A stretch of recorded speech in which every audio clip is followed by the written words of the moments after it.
Hello साथियों, स्वागत है आपका अपने निस्वार्थ शिक्षा एकेडमी पर। साथियों, आशा है कि आप लोग स्वस्थ होंगे, मस्त होंगे और अपने सीटेट की तैयारी में लगे होंगे। साथियों, उसी के संदर्भ में मैं कुछ महत्वपूर्ण प्रश्नों का प्रैक्टिस सेट और उसमें कुछ PYQ जोड़कर जो है आपके लिए लाया हूं, जिससे आपको आइडिया लग जाएगा कि आपके एग्ज़ाम में जो है किस तरह के प्रश्न पूछे जाते हैं। तो साथियों, इस सीरीज़ की प्रैक्टिस सेट में मेरी ये चौथी प्रैक्टिस सेट है। तो चलिए साथियों, देखते हैं हमारा पहला प्रश्न क्या है। साथियों, हमारा पहला प्रश्न है कि कार्तिक जो 5वीं कक्षा में पढ़ता है, उसे अपने दोस्तों और शिक्षकों के साथ मौखिक और गैर मौखिक सामाजिक संवाद करने में निरंतर मुश्किल होती है। यह किस लक्षण के हो सकते हैं? साथियों, यहाँ पे बताना है कि यह जो है किसके लक्षण हो सकते हैं। तो साथियों, यहाँ पे हमारा राइट आंसर हो जाएगा ऑप्शन सी। ऑप्शन सी की बात करें तो जिसे हम ऑटिज्म या स्वालीनता कहते हैं। स्वालीनता में साथियों जो गैर मौखिक संवाद है, गैर मौखिक संवाद बच्चे जो है दूसरों से नहीं कर पाते हैं। तो इसलिए यहाँ पे हमारा राइट आंसर हो जाएगा ऑप्शन सी, ऑटिज्म या स्वालीनता। अगले प्रश्न की तरफ बढ़ते हैं। अगला प्रश्न देखते हैं। अगला प्रश्न है, प्राथमिक माध्यमिक कक्षाओं में शिक्षिकाओं को विविधता को किस तरह देखना चाहिए? तो साथियों, कह रहा है कि जो प्राथमिक और माध्यमिक की जो अध्यापिका हैं या शिक्षिका हैं, उन्हें जो विविधता है, जो डाइवर्सिटी है क्लास में, उसे किस प्रकार से देखना चाहिए? तो यहाँ पे हमारा राइट आंसर हो जाएगा ऑप्शन डी। ऑप्शन डी की बात करें कि एक गुण के रूप में देखना चाहिए, जिससे बहुरूपता को बढ़ावा मिलता है। साथियों, हम जिसमें विविधता होती है, क्योंकि हमारा देश भारत विविधताओं का देश है, जिसमें कई प्रकार के धर्म, जाति, भाषा के लोग रहते हैं।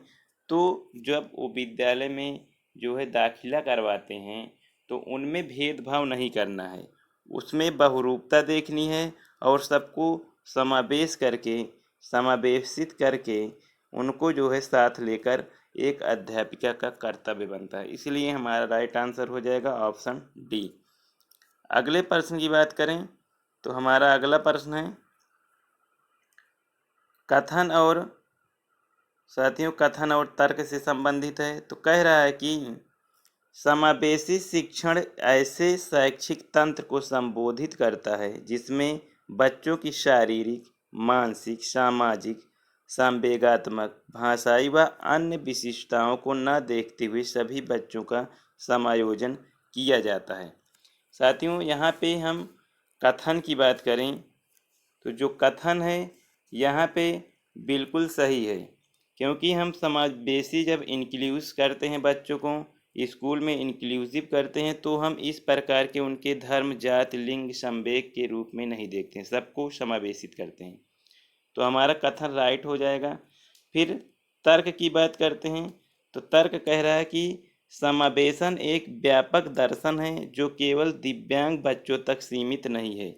बिल्कुल सही है साथियों, तर्क भी जो है कथन के रूप में तर्क जो है बिल्कुल राइट है, क्योंकि साथियों समावेशन एक ब्रॉड ब्रॉड फिलॉसफी है, क्योंकि उसमें केवल दिव्यांग बच्चे नहीं आते, उसमें अधिगम क्षमता, विशेष धर्म, किसी धर्म से, जाति, भाषा, सब रूप से इन्हें सम्मिलित किया जा सकता है। तो इसलिए हमारा कथन और निष्कर्ष दोनों सही है, इसलिए राइट आंसर हो जाएगा ऑप्शन ए। ऑप्शन ए की बात करें तो ए और आर दोनों सही है और आर ए की सही व्याख्या करता है। तो राइट आंसर ऑप्शन ए हो जाएगा। अगला प्रश्न है, अगला प्रश्न कह रहा है कि सीखने सिखाने को हर बच्चे के लिए उपयुक्त व प्रभावशाली बनाने के लिए एक शिक्षिका को। साथियों, अगर कोई शिक्षिका है, जैसे मैं अगर टीचर हूँ, तो हम अपने बच्चों को किस प्रकार से सिखाएं, हम अपने सीखने को कैसे प्रभावशाली बनाएं, इफ़ेक्टिव बनाएं कि बच्चा जो है सीखने के लिए हमेशा क्या हो साथियों, हमेशा तत्पर रहे, जिससे उसमें मोटिवेशन आए, उसकी अंदर रुचियां जागृत हों। तो यही कह रहा है कि एक शिक्षक होने के नाते हमें किस प्रकार से सीखने सिखाने को जो है प्रभावशाली बना सकते हैं। तो यहाँ पे बता दें कि यहाँ पे हमारा राइट आंसर हो जाएगा ऑप्शन ए। ऑप्शन ए की बात करें तो बच्चों को संलग्न करने के लिए विविध गतिविधियाँ करनी चाहिए। साथियों, अगर हम क्लास में हैं, शिक्षक हैं, तो अपने बच्चों को हमेशा एक्टिव रखना चाहिए, उनको जो है क्रियाशील रखना चाहिए, उन्हें विभिन्न प्रकार के प्रयोगात्मक उन्हें जो है टूर करवाना चाहिए, जिससे वे गतिविधियाँ करते रहते हैं तो उन्हें सीखने में जो है आसानी होती है। तो इसलिए हमारा राइट आंसर हो जाएगा ऑप्शन ए। अगले प्रश्न की बात करें तो अगला प्रश्न है, कह रहा है कि बालक एवं बालिकाओं की निजी भाषा संज्ञानात्मक विकास में महत्वपूर्ण भूमिका रखती है, क्योंकि वह स्वचिंतन को निर्देशित एवं नियंत्रित करती है। इस प्रत्यय के समर्थक कौन है? साथियों, इस प्रत्यय के जो समर्थक हैं यहाँ पे हमारे लेवाई गोट्स्की महोदय हैं, क्योंकि इन्होंने जो है सीखने को सामाजिक, सांस्कृतिक और भाषा की बात की है। साथियों, इन्होंने बताया कि कोलैबोरेटिव लर्निंग के माध्यम से बच्चा आसानी से सीखता है, क्योंकि समाज में रहने पर बच्चा जो है सामाजिक होता है और उसके सीखने में जो है आसानी होती है, क्योंकि ये MKO की बात करते हैं, MKO मोर नॉलेजबल अदर, क्योंकि यदि कोई बच्चे से अधिक जानकार है तो उसे जो है वो इसके फोल्डिंग अर्थात पाठ देकर उसे जो है उसके सीखने को निर्देशित और नियंत्रित कर सकती है। तो लेवाई गोट्स्की जो है इस प्रत्यय की समर्थक हैं, इसलिए हमारा राइट आंसर ऑप्शन डी हो जाएगा, लेवाई गोट्स्की। अगले प्रश्न की बात करें तो हमारा अगला और लास्ट प्रश्न है कि शारीरिक विकास के संदर्भ में बच्चे खालिस्तान पहले हासिल करते हैं, फिर खालिस्तान के कौशल सीखते हैं। साथियों, यहाँ पे बताना है कि जब शारीरिक विकास होता है तो बच्चे पहले क्या चीज़ हासिल करते हैं, और जब ये चीज़ हासिल होती है तो फिर कौन सा कौशल सीखते हैं। तो यहाँ पे हमारा राइट आंसर हो जाएगा ऑप्शन ए। साथियों, जब शारीरिक विकास के संदर्भ में बात करें तो बच्चा सबसे पहले सूक्ष्म कौशल अर्थात ग्रॉस मोटर स्किल सीखता है।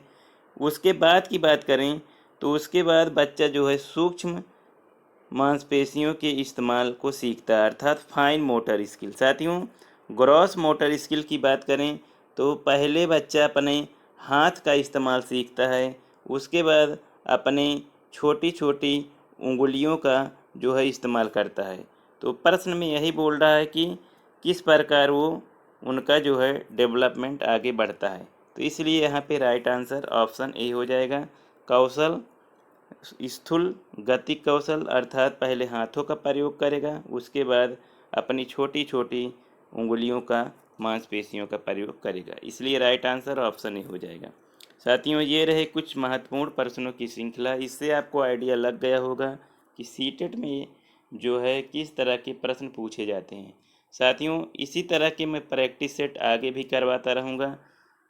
तो चलिए साथियों, आपको रिक्वेस्ट है कि यदि आप ये सीरीज़ अच्छी लगी हो तो सीरीज़ को लाइक कीजिएगा, अपने जो सीटेट की तैयारी कर रहे दोस्त हैं उनको भी शेयर कीजिएगा, और साथियों चैनल पे नए हो तो चैनल को सब्सक्राइब कीजिएगा।